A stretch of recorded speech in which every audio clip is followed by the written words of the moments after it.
Hi everyone, নমস্কাৰ আজি একেবাৰে খাজি কাছি ভিডিওটো আৰম্ভ কৰিছো আৰু কিয় খাজি কাছি আছো ইমান ৰাতিপুৱাই জানিছে না একদম ৰাতিপুৱাই উঠিলো আজি উঠি ঘৰৰ কাম বন কৰি ভাত পানী বনাই খালো খাই লৈ একদম খাজি কাছি ৰেডি হৈ আছো মানে এতিয়া আমি যাবলৈ ৰেডি হৈ আছো ছোৱালীহঁতৰ অসম সাংস্কৃতিক মহাসংগ্ৰামৰ আজি মানে ডিস্ট্ৰিক্ট লেভেলৰ কম্পিটিশন আছে তালৈ যাবলৈ ওলাই আছো পুৰা ৰেডি হৈ গলো খাজি কাছি আৰু ছোৱালীও খাজি কাছি আছে তাই বাৰু ওলাই মেলি ৰেডি হৈ আছে তাইক দেখাই আছো এই জানি খাজি কাছি একেবাৰে মানে উলা মেকআপ কৰিলে কিন্তু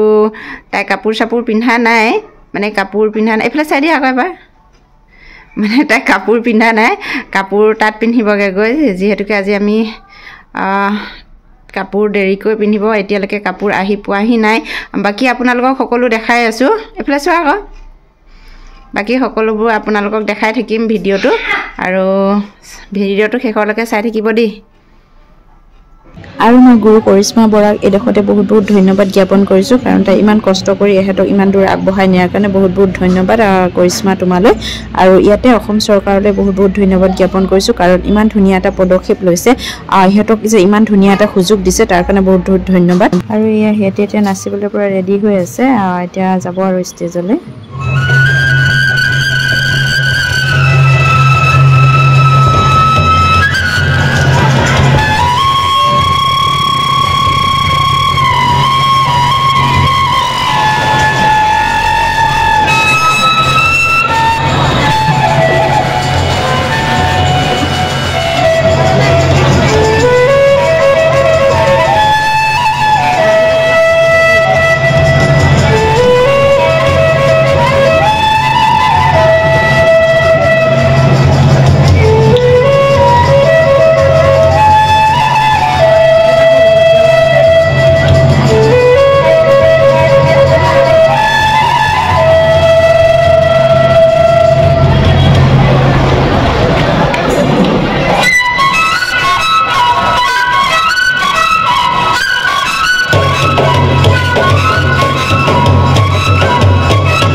मेरीना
আৰু ইয়া তাতে আমাক লাঞ্চ দিলে আৰু আমি লাঞ্চ সবে এনেকৈ বহি মেলি খাই ললো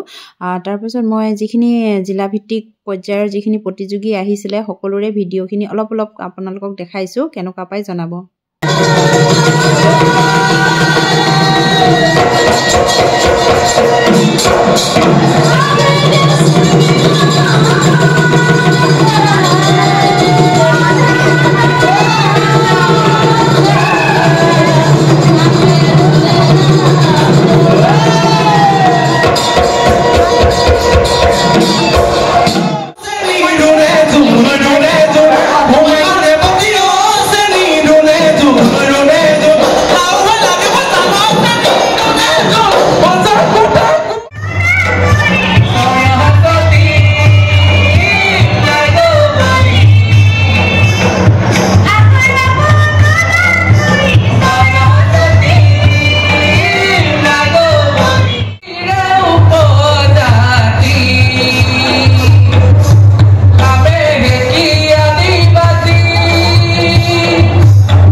আৰু অসম চৰকাৰে যে অসম সাংস্কৃতিক মহাসংগ্ৰামৰ আজি জিলা পৰ্যায়ৰ যিখিনি প্ৰতিযোগিতা আছিলে সেইখিনি মই আজি অকণমান আপোনালোকক দেখাবলৈ যত্ন কৰিলোঁ আৰু কেনেকুৱা লাগিছে জনাবলৈ নাপাহৰিব আৰু আজিলৈ ভিডিঅ'টো ইমানতে শেষ কৰিলোঁ বাই বাই